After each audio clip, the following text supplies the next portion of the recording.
지난 시간 우리 기독교 유일한 표적에 대해서 말씀을 함께 나눴습니다.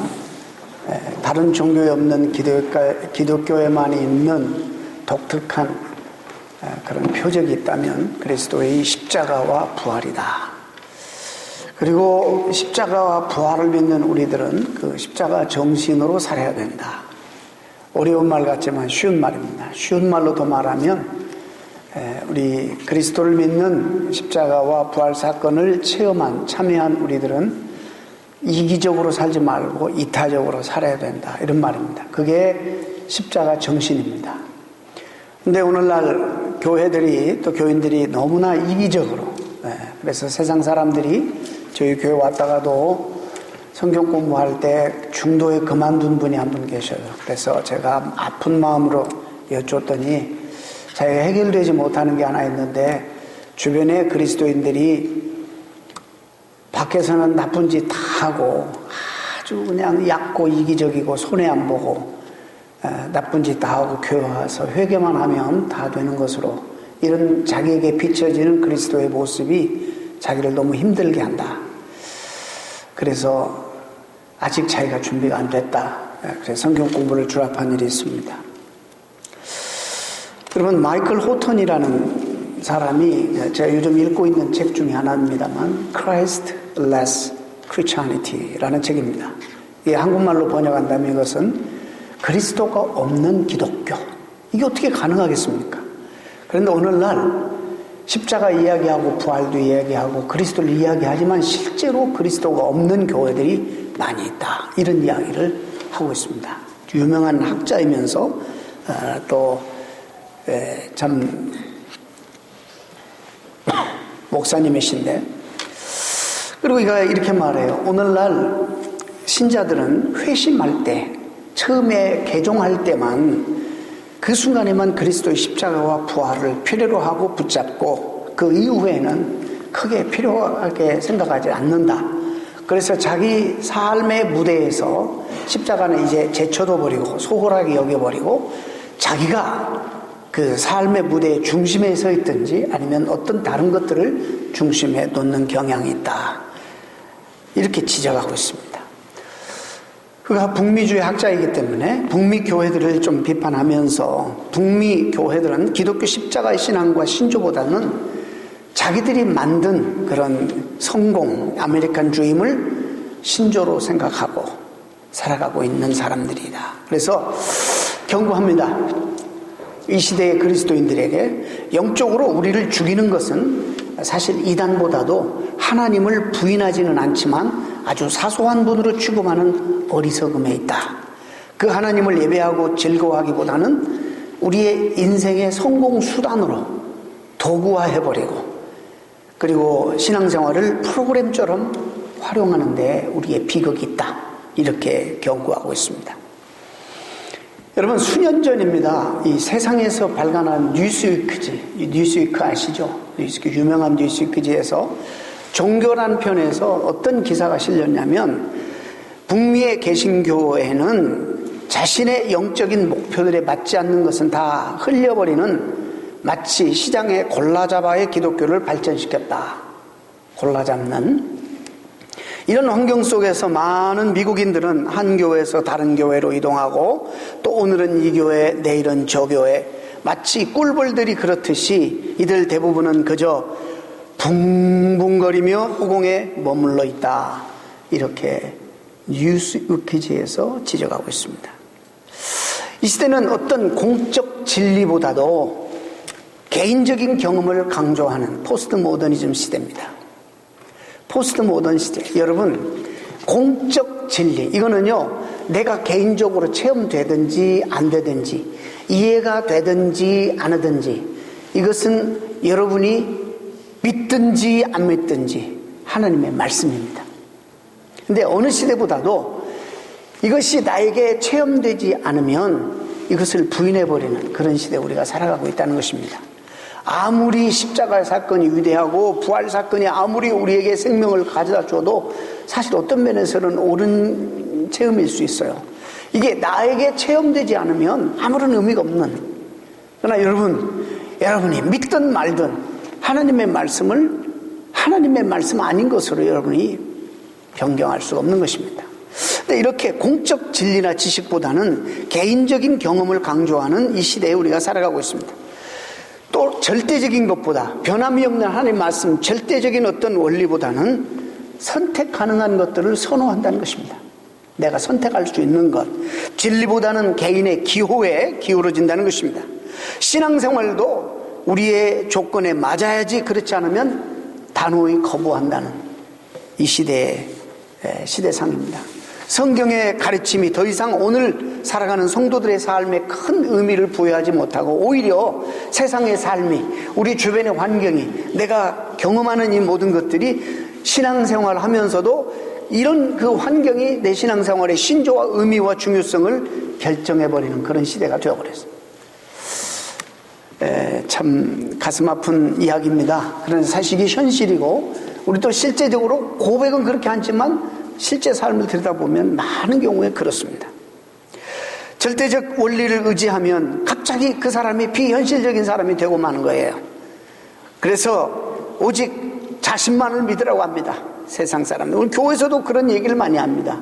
교회에서도 우리 자아의 재발견이라든지 내 개인의 소중함 같은 것들을 많이 강조하죠. 당신을 믿으세요.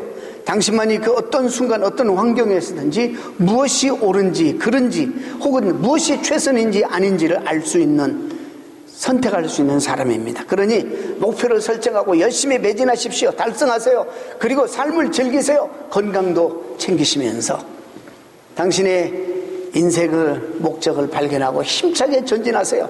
이것이 오늘날 미국 성인들이 가지는 가치관입니다.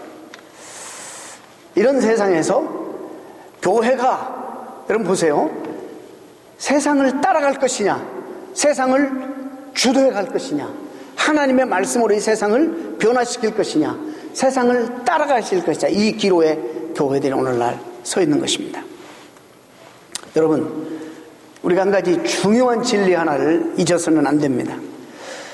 하나님이나 복음이, 그 복음을 우리가 하나님도 선택하고 우리가 그 복음을 선택하는 것이 맞는 것 같아요. 우리가 선택한 거니까, 내가 믿기로 했고 내가 그 복음을 받아들였으니까 내가 선택한 것 같습니다. 그러나 성경적으로 보면 내가 선택할 수 있는 성질이 것이 아니에요. 내가 선택하는 게 아니에요. 하나님을 그렇게 할 수도 없어요.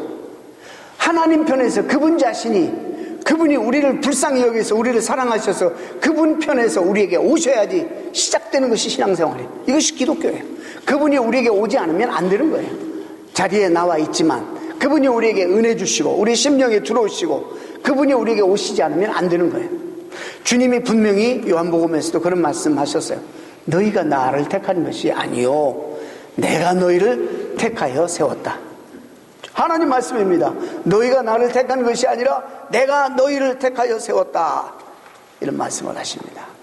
오늘 이 시대에 그 이기적인 사람들의 죄성과 성향을 너무나도 잘 활용한 목회자 한 사람이 있습니다. 특별히 세계대전, 2차 대전 이후와 그리고 월남전, 종전 이후에 몹시 불안해하고 몹시 두려워하는, 그래서 심리적으로 불안해하는 이 미국을 참 많은 사람들에게 메시지를 전해서 센세이션을 일으킨 미국의 최초의 대형교회, 최초의 가장 큰 메가처치, 개신교회 미국의 아이콘이나 다름없는 교회를 세웠습니다. 그 교회가 수정교회입니다. 수정교회.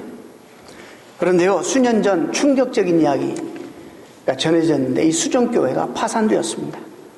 건물은 남에게 넘어가고 사역은 더 이상 진행할 수 없게 되었습니다. 이 교회는 로버트 슐러 목사가 설립자입니다. 그러나 교황 바오로 2세가 LA를 방문했는데 자기 2천만 불이 2천억 불인가 어마어마하게 비싼 돈을 들여서 진 교회 사진을 가지고 바오로에게 보여주면서 자랑했습니다. 건물 외벽을 대형 유리로 1644장으로 장식해서 멀리서 보면 정말 수정과 같이 아름답고 너무나, 그래서 서든 캘리포니아를 가시면 다 그 관광 코스로 그리스도인이라면 특별히 다 한 번씩은 들여다보아야 되는 그런 관광 곳으로 유명한 교회입니다. 그리고 세계 최대 파이프올간, 저도 가봤지만은 뭐 어마어마한 그런 파이프올간은 본 적이 없습니다. 세계 최대 큰 파이프올간이 설치되어 있고 초현대식 예배당이고 규모 8.0 강진에도 견딜 수 있도록 지어진 견고한 건물이라고 자랑했습니다. 그 건물은 1980년도에 완공했는데 당시 2천만 달러를 소요해서 완공했습니다. 그리고 난 다음에 가든 그로브 처치였는데 이름을 바꿨어요. 크리스탈 캐서드로 이렇게 이름을 바꿨어요. 그래서 우리는 아직도 뭐 수정교회라 부르지만은 실제적으로 크리스탈 캐서드로, 우리 개신교회는 아무리 웅장하고 큰 교회도 캐서드리라는 이름을 안 써요. 왜냐하면 이거는 로마 교회와 그리고 저 영국의 성공회 이외에는 그런 단어를 안 쓰는데 교회라는 단어를 쓰기 대신에 캐서드리라는 단어를 사용했습니다. 우리에게 유명합니다. 이 로버트 슐러 목사님, 긍정적 사고 상징으로 떠올랐고 설교자들에게 설교 대신에 모든 메시지가 적극적인 심리적 전망을 개발하는 것이 한다고 주장해 왔습니다. 그는 정통 기독교 사상을 최소화했습니다. 왜 사람들에게 길티 필링을 주고 왜 사람들에게 죄에 대해서 자꾸 부각하느냐. 사상을 최소화하고 죄로부터의 구원 메시지를 자아관, 내 자신의 자아관 극복 메시지로 대체했습니다. 정말 센세이션을 일으켰습니다. 불안한 사람들, 자기를 발견하기 위한 사람들, 자기 인정받고 싶은 사람들이 정말 모여들기 시작했습니다. 여러분, 이 사역은 영원할 것 같았습니다. 북미주 안에서 수없이 많은 목회자들이 해마다 수백 명씩 찾아가서 그 사역을 배우고 벤치마킹했고 1900년 들어서 슐러 목사 따라잡기 유행처럼 번졌습니다. 부동산 경기붐에 편승해서 신도시에 이런 그 교회처럼 대형 교회도 미국에서 속속 생기기 시작했습니다. 이 수정교회는 적지 않은 기간 동안에 한국 교회도 지금까지도 영향을 많이 미쳤습니다. 최고 선망의 대상이 되어서 목사님들 모집해서 교회 부흥하는 교회 세계교회 탐방 이래서 수백 명씩 1년에 찾아와서 견학하고 그리고 그 모습 그대로 가서 한국 가서 이식했습니다. 그러나 그 세계적으로 유명한 교회는 더 이상 이 땅에 존재하지 않습니다. 교회는 매각되어 버렸고 그리고 그 사역은 더 이상 활발하게 진행되지 않고 있습니다. 로버트 슐러 목사님은 제가 십자가 정신에 대해서 얘기하면서 관계가 있기 때문에 하는 거예요. 25년 전에 라디오 프로그램에서 이런 이야기를 했습니다. 여러분, 지난 10월 31일이 종교개혁일입니다. 지났으니까 이 사람이 이런 얘기를 했어요. 대담하면서 칼빈이나 루터가 하나님 중심의 사고를 회복한 것은 시대적절했다. 그렇지만 이 시대는 저울추를 정반대로 돌려놓아야 될 때다. 인간의 필요에 대한 접근이 정말 적절하게 필요한 시대이다. 사실 고전적인 신학은 하나님 중심적이고 신 중심적인 인간 중심에 되어서는 안 된다고 고집했는데 이것이 큰 실수다. 죄는 나 자신 혹은 다른 인간 존재에게서 자존심을 박탈하는 어떤 행위나 생각으로 규정할 수 있다. 이런 말을 했습니다.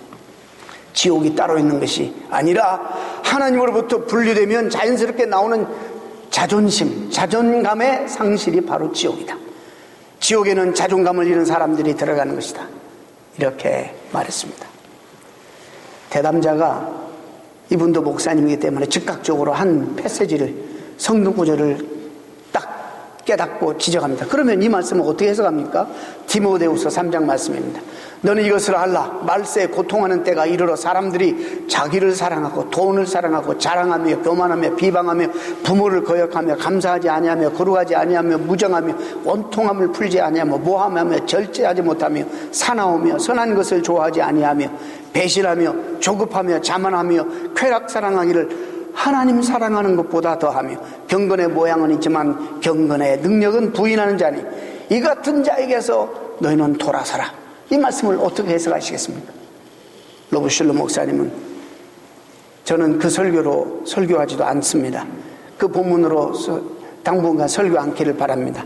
마음이 어리고 연약한 성도들에게 큰 부담과 상처를 줄 수 있기 때문입니다. 이런 말을 그가 했습니다. 여러분, 말씀드린 것처럼 2차 대전과 월남 전후 세대가 심리적 갈등과 불안을 겪고 있는 그 사회 속에서 그는 복음과 믿음을 빙자한 이런 심리치료를 사역을 끌어들여서 미국 최대 교회를 세웠습니다. 이거를 한국에서 얼마나 퍼다 날렸는지 모릅니다. 그런 영향 속에 우리가 자라고, 그래서 긍정적인 사고, 이게 일반적으로 좋은 겁니다. 심리적으로 긍정적인 사고. 그런데 이것은 믿음은 아니고 심리치료입니다. 신령한 하나님의 말씀을 심리치료라는 세속 언어의 옷을 입혀서 개인적인 요구의 영역으로 변질시켜버린 것입니다. 그 같은 사상은 요즘 유행하고 있는 에이지가 아니라 뉴 에이지 여러분 사상과 다를 바가 없습니다. 왜 우리가 십자가 사랑 그리고 십자가의 정신을 회복해야 되는지를 말씀드리는 것입니다.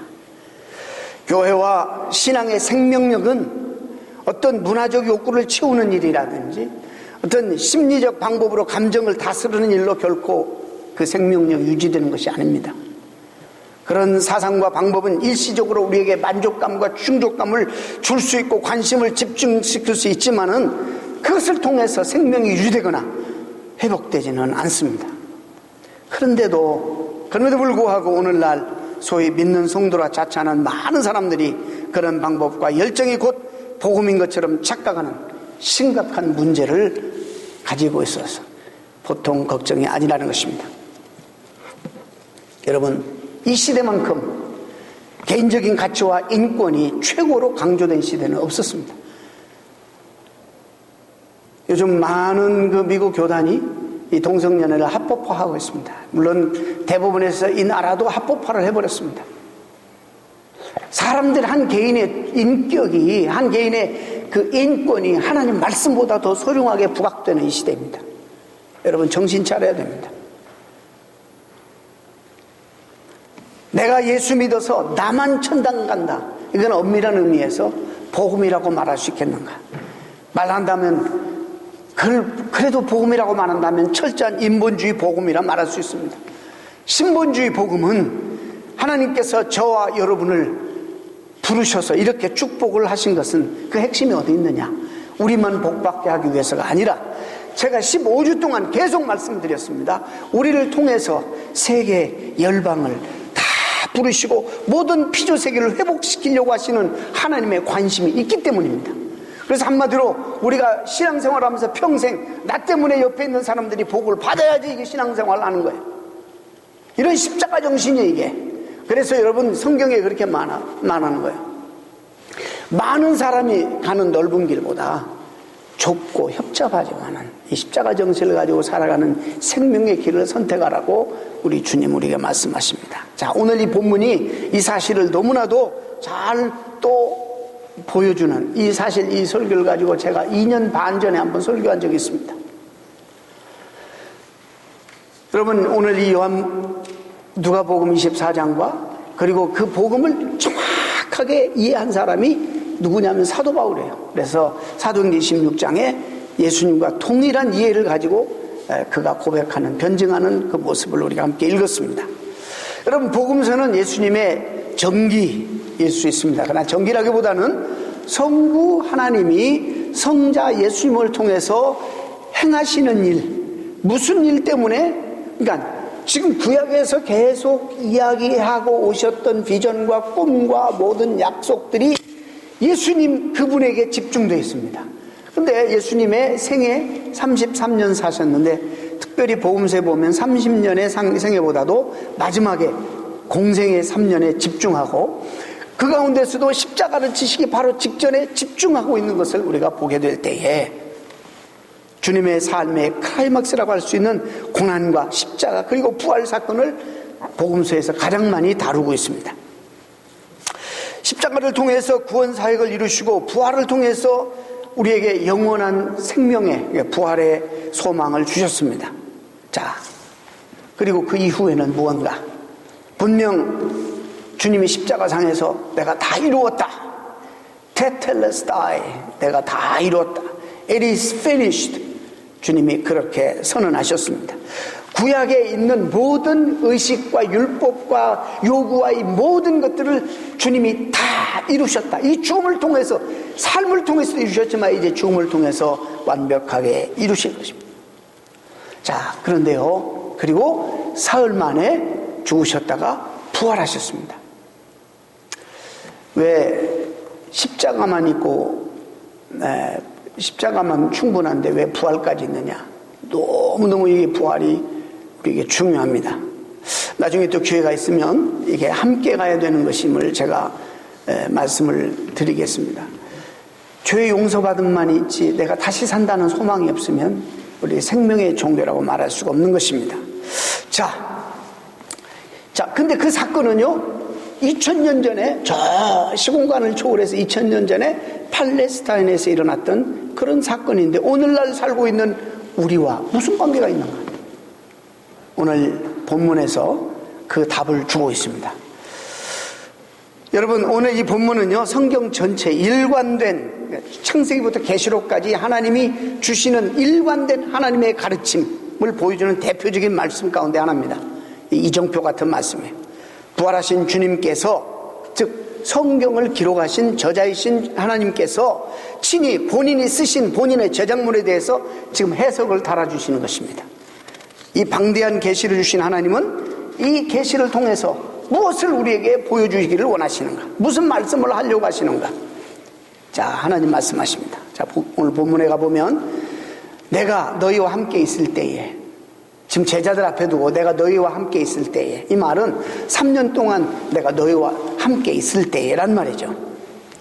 못 박히도록, 귀에 못이 박히도록 하신 말씀을 지금 다시 정리해 주시는 것입니다. 너희에게 말한 바, 내가 너희에게 계속 말했는데 무슨 얘기를 하셨냐면 성경 이야기를 하셨어요. 성경 얘기가. 그래서 곧 모세 율법과 선지자의 글과 시편, 이거는요, 이 표현은 구약 성경 전체를 말하는 거예요. 예수님 당시에는 신약 성경이 없었어요. 그러니까 그들이 알고 있었던 모든 성경, 하나님이 계시하신 모든 성경을 지금 통틀어서 말하는 거예요. 구약의 율법, 그 다음에 우리는 후세대에 이것을 신약과 구약으로 나누고 무슨 책을 나누고 절, 장 이걸 나눴지만은 히브리 성경은 토라, 모세 율법 토라, 그 다음에 선지자의 글 르비임, 그 다음에 시편 가투빔, 이 세 개예요. 이것이 구약 전체를 말하는 거예요. 구약 전체에서 이야기하는 것은 내가 너희들에게 귀에 목이 박히도록 얘기하지 않았느냐, 나에 대해서 얘기한 것이다. 그런 얘기입니다. 지금 예수님 당시 이스라엘 백성들이 가지고 있었던 성경, 여러분 무슨 메시지를 담고 있냐면 바로 나를 가리켜서 얘기하는 것이라는 말씀을 주님이 친히 하십니다. 히브리서도 히브리 기자가 옛적에 선지자들로 여러 부분과 여러 모양으로 우리 조상들에게 말씀하신 하나님이 모든 마지막 날에 아들로 우리에게 말씀하셨으니, 사람들을 선택해서 언약을 주고 선지자를 선택해서 계속 이 모양 저 모양으로 나타나 말씀하신 모든 말씀이 그리스도에게 초점에 맞춰졌다, 이 말씀입니다.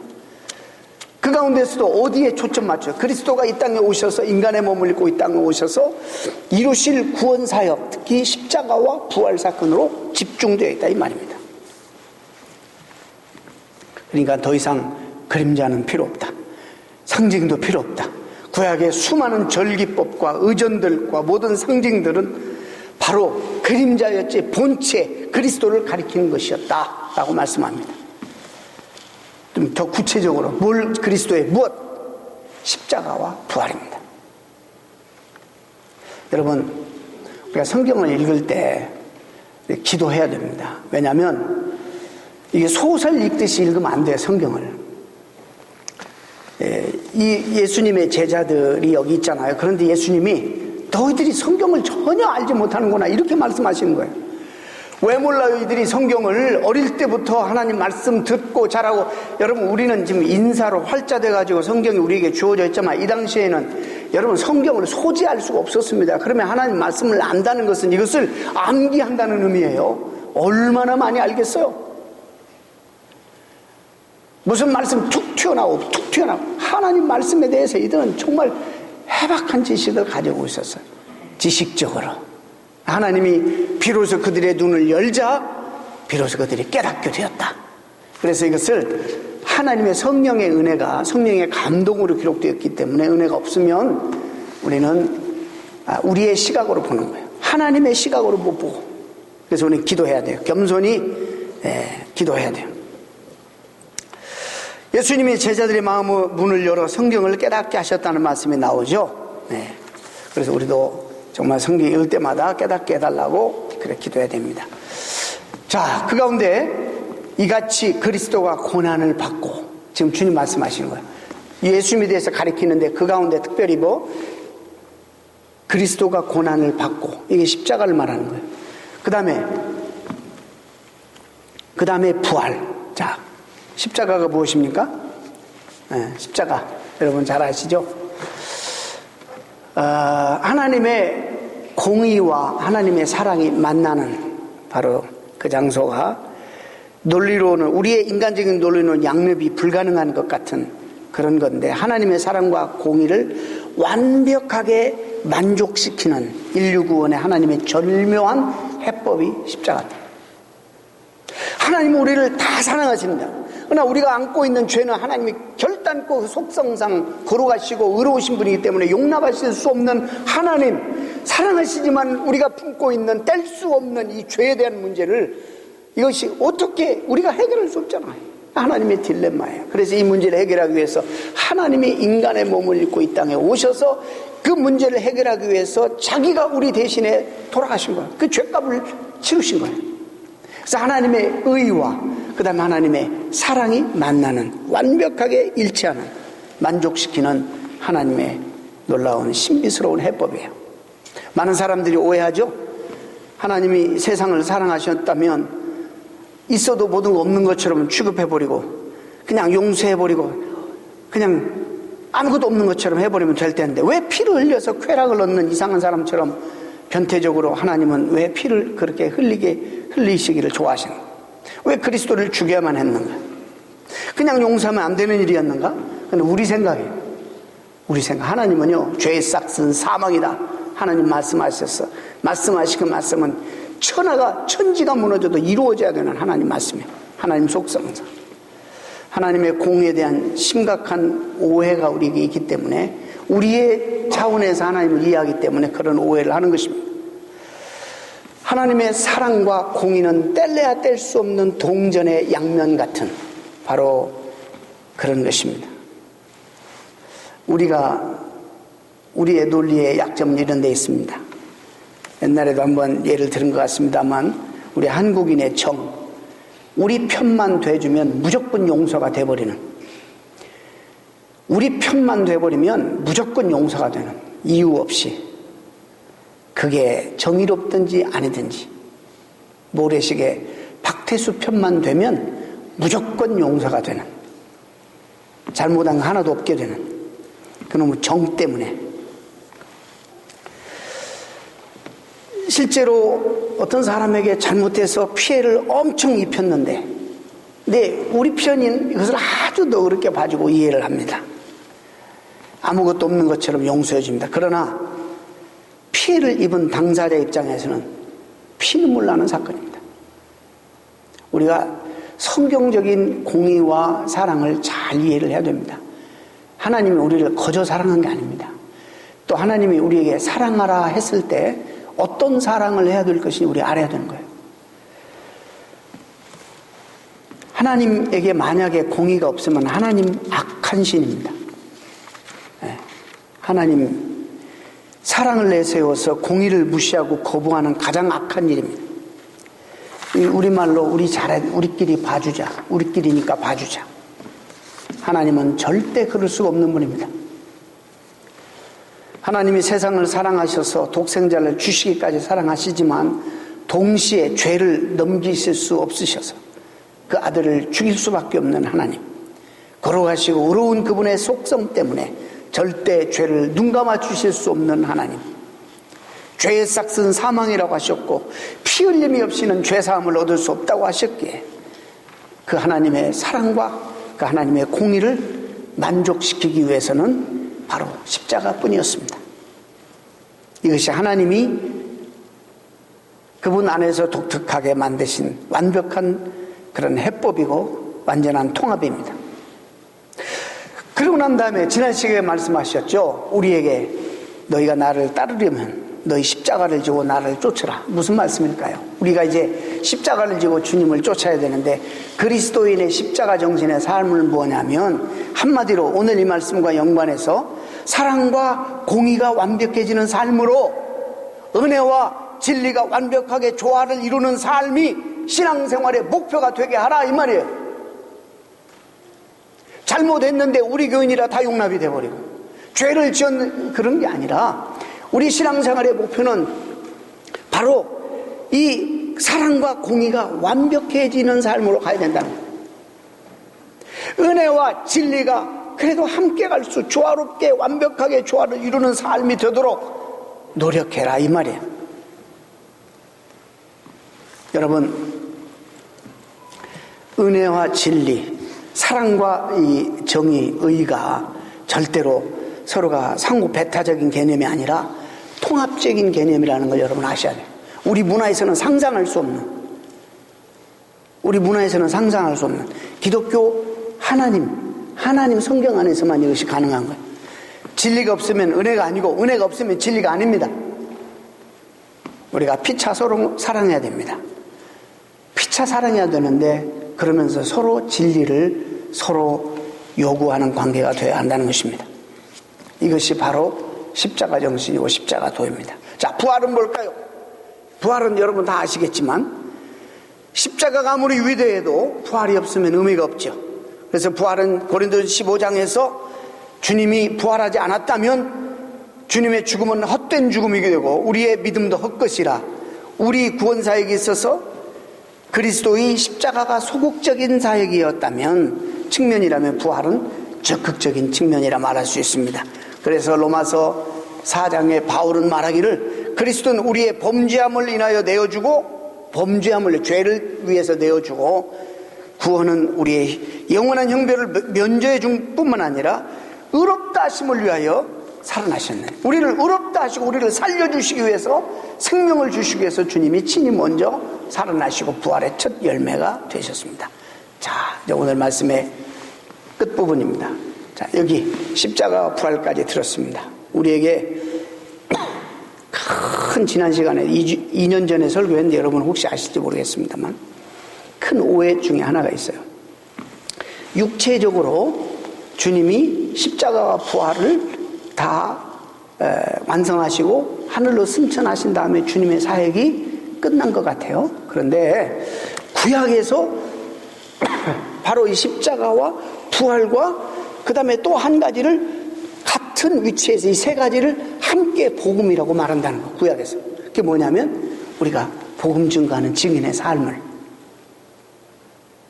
여러분, 십자가와 부활까지가 복음이라고 오해하고 있어요? 아닙니다. 아닙니다. 그럼 우리는 왜 이 자리에 있고 우리 교회의 의미는 무엇이고 왜 우리가 이 땅에 존재해야 됩니까? 오늘 본문에 보면 십자가, 부활, 제가 오늘 제목을 그 십자가와를 엔드라고 쓸 뻔했어요. 좀 이해하기가 쉽도록. 근데 그냥 한국말로 썼습니다. 십자가와 부활과 그리고 증인의 삶, 이 세 개는 함께 가야 되는 이것이 하나님의 선교예요. 하나님이 하시는 일이에요. 우리가 하는 일이 아니에요. 아, 주님이 이렇게 하셨으니까 우리가 이제 나머지는 세 번째 하자. 그게 아니에요. 이건 다 하나님의 하는 일인데 이걸 우리에게 세 번째 거를 맡기신 거예요. 예수님은 육체적으로 승천하셨는데 예수님의 영이 하나님과 예수님을 통해서 성령이 이 땅에 오셔서 그 이제 나머지 일들을 하시. 어떤 일? 회개의 세례가 예루살렘에서 땅끝까지. 여러분, 복음이 있고 그 복음을 확장하는 그런 개념이 아닙니다. 이 하나님이 하시는 일은 창세기부터 계시록까지 일관되게 하나님이 말씀하시는 말씀, 의도, 이게 뭐냐면 이 세 개가 함께 가야 되는 거예요. 그래서 선교는 교회 프로그램이 아니에요. 증인의 삶을 살아가는 것은 마땅히 그리스도의 십자가 사건과 부활 사건을 경험하고 믿는 사람들이 마땅하게 해야 될 일이에요. 우리가 하지 않아도 성령님이 하시는 일이에요. 그걸 위해서 하나님이 교회를 이렇게 태동시켰어요. 하나님이 하시는 일이에요.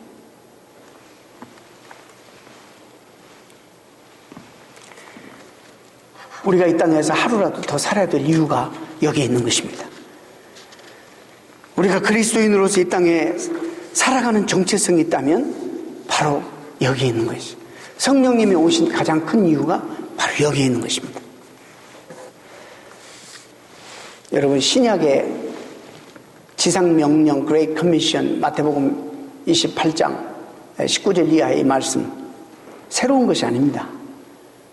제가 계속 말씀드린 것처럼 구약의 창세기에 아브라함을 들어서 내가 너를 복주리라, 내가 너의 이름을 창대하게 하리라, 내가 그래서 천하 만민이 너를 통해서 복을 얻게 하리라, 이 말씀의 재확인이지.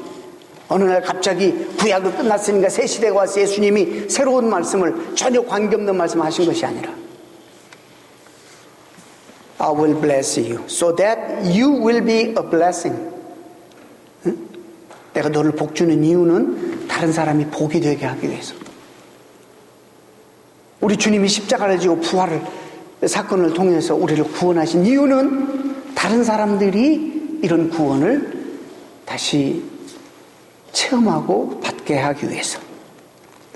잃어버린 영혼들을 회복하고 타락한 이 세상을 다시 보시기에 심히 좋았던 세상으로 회복하는 그런 일들을 위해서. 여기에 교회의 영광이 있는 것입니다. 교회의 존재 목적이 있는 것입니다. 이 관점을 정확하게 이해한 사람이 사도 바울이에요. 사도 바울도 내가 이렇게 당신들에게, 모든 사람들에게 복음을 전한 것은 성경 외에는 전한 것이 없습니다. 성경을 전했습니다. 그리고 따로 떼가지고 and then이 아니라 똑같은 위치에서, 그리고 이 복음을 그리스도가 고난을 받으실 것과 십자가 말하는 거예요. 죽은 자 가운데 먼저 다시 살아나사 부활을 말하는 거예요. 이스라엘과 이방인들에게 빛을 선전하시라 하면이라. 똑같은 거, 증인의 삶. 이건 우리 선택의 여지가 없는 거예요. 여러분 해도 되고 안 돼도 되는 게 아니고, 이거는 안 해도 되는데 이건 하나님이 하시는 일이에요. 하나님이 하시는 일에 내가 하나님 앞에 참여하고 쓰임받는다는 이 영광, 이것이 우리의 영광이고 교회의 영광이라 생각합니다. 말씀 뵙습니다. 창세기부터 계시록까지 일관되게 하나님의 마음을 흔드는 하나님의 꿈과 비전은 하나님 나라의 회복과 완성입니다. 이런 영광스러운 부름 앞에 오늘 먼저 저와 여러분이 부름을 받았습니다. 십자가 정신의 삶을 통해서 이기적으로 살지 말고 이제 조금 더 이타적으로 삶을 살아서 쉽게 설명하는 거예요. 나를 통해서 복을 받는 사람들이 있어야 돼요. 나만 복 받으면 안 돼. 이거는 아까 말씀드렸어요. 그걸 축복이라고 한다면, 그 복음이라고 한다면 철저하게 인본주의 복음이에요. 우리 하나님이 우리를 부르신 이유는 나도 복 받게 하지만 나를 통해서 다른 사람들을 복 받게. 그래서 한번 생각해 봐야 돼요, 여러분. 나 때문에 정말 행복해지고 복을 받는 사람들이 내 주변에 있는가? 그래서 우리가 내 신앙 하나도 감당 못해서 그냥 남들에게 짐이 되고 근심되고 그냥 늘 짐이 되는 그런 신앙생활에서 이제 좀 성숙해서 내가 있음으로 다른 사람이 주님을 알게 되고, 내가 있음으로써 이 놀라운 축복과 기쁨과 은총을 다른 사람도 누리게 되는 축복의 통로가 되는지 여러분들이 한번 깊게 다시 한번 생각해 보면서 내가 앞으로 남은 생의 신앙생활을 어떻게 할 것인가, 이런 것들을 고민하고 사시는 여러분 되시기를 진심으로 축원합니다. 기도하겠습니다.